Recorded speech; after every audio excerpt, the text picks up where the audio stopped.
Welcome to my channel రాళ్ళబండి వారి రుచులు. Summer season వచ్చేసింది కదా! అందరూ రకరకాల పనుల్లో బిజీగా ఉంటారు. వాటిల్లో ముఖ్యమైన పని వడియాల్ని పెట్టుకోవడం. కానీ ఇప్పుడు నేను చూపించే వడియాలు మాత్రం ఎండతో అస్సలు సంబంధం లేదండి. ఎప్పుడంటే అప్పుడు ఈజీగా తయారు చేసుకోవచ్చు. మరి దీనికి కావాల్సిన పదార్థాలు ఎలా తయారు చేసుకోవాలో ప్రిపేర్ చేస్తూ చెప్తాను. ఫాలో అయిపోండి. ఈ వడియాలను తయారు చేయడం చాలా ఈజీ అండి. మనకి ఎండతో సంబంధం లేకుండానే ఈ వడియాల్ని మనం సిద్ధం చేసుకోవచ్చు. అలాగే ఆరోగ్యానికి కూడా ఈ వాము వడియాలు చాలా మంచివండి. జీర్ణశక్తిని పెంచుతూ ఉంటాయి. అలాగే స్త్రీలలో వచ్చే కడుపు నొప్పి ఉంటుంది కదా! నెలసరి సమయంలో దాన్ని కూడా తగ్గిస్తుంది. మీరు కూడా ఖచ్చితంగా మీ ఇంట్లో ఈ వడియాల్ని ప్రిపేర్ చేసుకొని ఎన్నో రకాల హెల్త్ బెనిఫిట్స్‌ని పొందండి. ఇప్పుడు వీడియోలోకి వెళ్ళిపోదాము.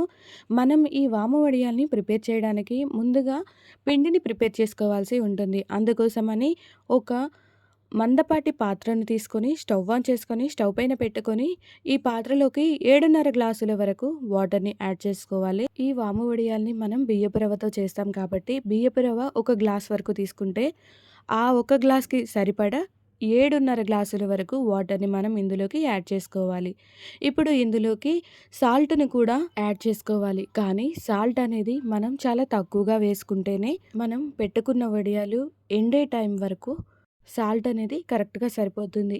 ఈ సాల్ట్ మొత్తం కరిగిపోయిన తర్వాత ఇందులోకి కొంచెం నీళ్ళ పైన ఆవిరి వచ్చేంత వరకు చూడాలి. చూసారా? ఇలా పైన ఆవిరి వచ్చే టైంలోనే మనం నీళ్ళు ఏ గ్లాస్‌తో అయితే తీసుకున్నామో అదే గ్లాస్‌తో ఒక గ్లాస్ వరకు రవ్వని యాడ్ చేసుకోవాలి. ఈ రవ్వని యాడ్ చేస్తున్నంత సేపు కొంచెం మనం కలుపుతూనే ఉండాలి. ఎందుకు అనంటే మనం వాటర్‌లో వేసిన సాల్ట్ మొత్తం కూడా ఈ రవ్వకి పట్టే విధంగా. ఇప్పుడు ఒక ఫ్యూ మినిట్స్ మనం దీన్ని వదిలేయాలి. చూసారు గదా! ఎలా బాయిల్ అవుతూ ఉందో రవ్వ మొత్తం కూడా. ఇప్పుడు మరొకసారి కలుపుకుందాము. మరొకసారి చూపిస్తాను మీకు రవ్వ ఏ వరకు వచ్చిందో. చూసారా? కొంచెం కొంచెంగా రవ్వ మొత్తం బాయిల్ అవుతూ ఉంది. ఇట్లా ఒక ఫ్యూ మినిట్స్ మనం దీన్ని వదిలేసాము అనంటే మధ్య మధ్యలో కలుపుతూ ఉండాలి.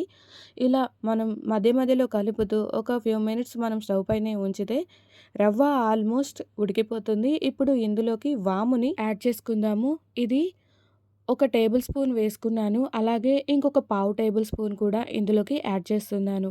మనం పెట్టుకునేది వాము వడియాలు కాబట్టి వాము ఈ మాత్రం ఉంటే సరిపోతుంది. ఇప్పుడు ఈ వాము మొత్తం కూడా రవ్వకి పట్టే విధంగా కలుపుకుందాము. కానీ మీకొక చిన్న విషయం అండి. ఈ వాముని మనం సాల్ట్‌తో పాటే ముందుగానే మనం వాటర్‌లోకి యాడ్ చేయకూడదు. అలా యాడ్ చేసినట్లయితే కలర్ మొత్తం మారిపోతుంది. అందుకని ఈ రవ్వ ఒక 70% బాయిల్ అయిపోయిన తర్వాత వాము మొత్తాన్ని కూడా యాడ్ చేసుకోవాలి. అలాగే ఇంకొక ఫ్యూ మినిట్స్ మనం స్టవ్ పైన ఉంచినట్లయితే వాటర్ మొత్తం వెళ్ళిపోయి చూసారా కొంచెం దగ్గరగా వచ్చేసింది రవ్వ. ఇప్పుడు దీని మొత్తాన్ని కూడా మరొక 2 నిమిషాల వరకు కలుపుకొని మనం పక్కన పెట్టేసుకోవాలి. ఇది కొంచెం చల్లారే వరకు. ఇది కొంచెం చల్లారిన తర్వాత ఇంకొంచెం దగ్గరగా వచ్చేస్తుందండి. అప్పుడు మనం వడియాల్ని పెట్టుకోవచ్చు. మనం ఇలానే స్టవ్ మీద ఇంకా ఎక్కువగా ఉంచినట్లయితే ఆ కాస్త వాటర్ కూడా వెళ్ళిపోతుందండి. అప్పుడు ఇంకా ఎక్కువ గట్టిగా అయిపోతుంది. మనం వడియాల్ని పెట్టుకోవడానికి కష్టంగా ఉంటుంది. అందుకని నేను చూపిస్తున్న కన్సిస్టెన్సీ వచ్చేంత వరకు మీరు ఈ రవ్వని ప్రిపేర్ చేసుకొని ఇప్పుడు ఒక కాటన్ క్లాత్‌ని తీసుకొని దాన్ని తడిపి పెట్టుకోవాలి.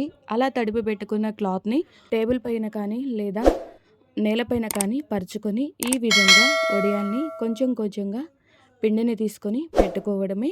మీరు ఉప్పుతో పాటు వాముని యాడ్ చేసినట్లయితే ముందుగానే ఇలా తెల్లగా రావండి. చూసారా? ఇప్పుడు ఎంత ఫ్లవర్స్ మాదిరిగా వైట్‌గా ఎంత బాగా కనిపిస్తున్నాయో. చూసారా? మొత్తం వడియాల్ని కూడా నేను పెట్టేసుకున్నాను. వీటిని ఒక 2 డేస్ మనం ఫ్యాన్ కింద అలానే ఉంచేసేయొచ్చు. మొత్తం మారిపోతాయి. చూసారు కదా! ఎంత బాగా డ్రై అయిపోయి ఉన్నాయో. వీటిని కొంచెం వాటర్ తీసుకొని వాటర్‌ని చల్లి అంటే క్లాత్‌ని ఉల్టా తిప్పి వాటర్‌ని చల్లుకోవాలి. అప్పుడు మనకి వడియాలు ఈజీగా వచ్చేస్తాయి. చూసారు కదా! వాటర్‌ని మనం ఉల్టా తిప్పి క్లాత్‌ని చల్లుకోవడం వల్ల ఎంత ఈజీగా వడియాలు వచ్చేస్తున్నాయో.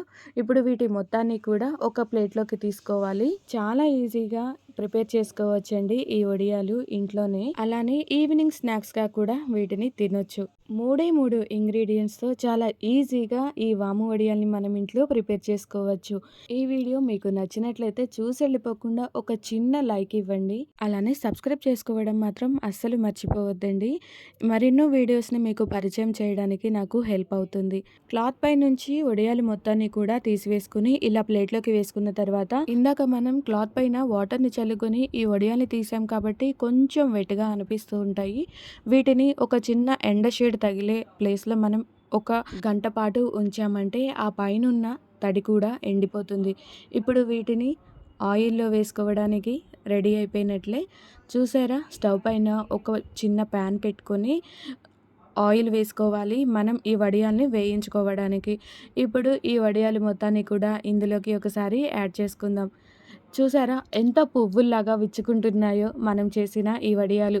చాలా ఈజీగా, చాలా రుచిగా ఉంటాయండి. మీరు కూడా ఖచ్చితంగా మీ ఇంట్లో ఒకసారి ఈ వడియాల్ని ప్రిపేర్ చేసుకొని మీ ఫ్యామిలీ మెంబర్స్‌కి రుచి చూపించండి. పిల్లల ఆరోగ్యానికి, అలాగే పెద్దల ఆరోగ్యానికి కూడా ఈ వాము వడియాలు చాలా ఇంపార్టెంట్. చాలా హెల్త్ బెనిఫిట్స్ ఉన్నాయి ఇందులో. అందుకే మీరు కూడా ఖచ్చితంగా మీ ఇంట్లో ట్రై చేయండి. ఇది జస్ట్ బియ్యపు రవ్వ, సాల్ట్, వాము ఉంటే సరిపోతుంది. మనం ఎప్పుడంటే అప్పుడు ఈ వడియాల్ని ప్రిపేర్ చేసుకోవడానికి. అలాగే ఇవి ఒక రైస్‌లోకే కాదండి, పిల్లలకి ఈవినింగ్ స్నాక్స్‌లా కూడా ఉపయోగపడతాయి. మీరు కూడా ఖచ్చితంగా మీ ఇంట్లో ఒకసారి ట్రై చేయండి. ఇప్పుడు మీకు చూపిస్తాను ఈ వడియాలు ఎంత క్రిస్పీగా వచ్చాయనేది. చూసారా? మనం చేసిన ఈ వాము వడియాలు ఎంత పర్ఫెక్ట్‌గా వచ్చాయో. మీరు కూడా ఖచ్చితంగా మీ ఇంట్లో ఈ వాము వడియాల్ని ప్రిపేర్ చేసి ఒకసారి మీ ఫ్యామిలీ మెంబర్స్‌కి రుచి చూపించండి. అలానే పిల్లలు కూడా చాలా ఇష్టంగా తింటారు. ఈవినింగ్ స్నాక్స్ లాగా. జస్ట్ అంటే జస్ట్ ఒక 3 ఇంగ్రీడియెంట్స్‌తో మీరు చాలా ఈజీగా ఇంట్లో ఈ వాము వడియాల్ని ప్రిపేర్ చేసుకోవచ్చు.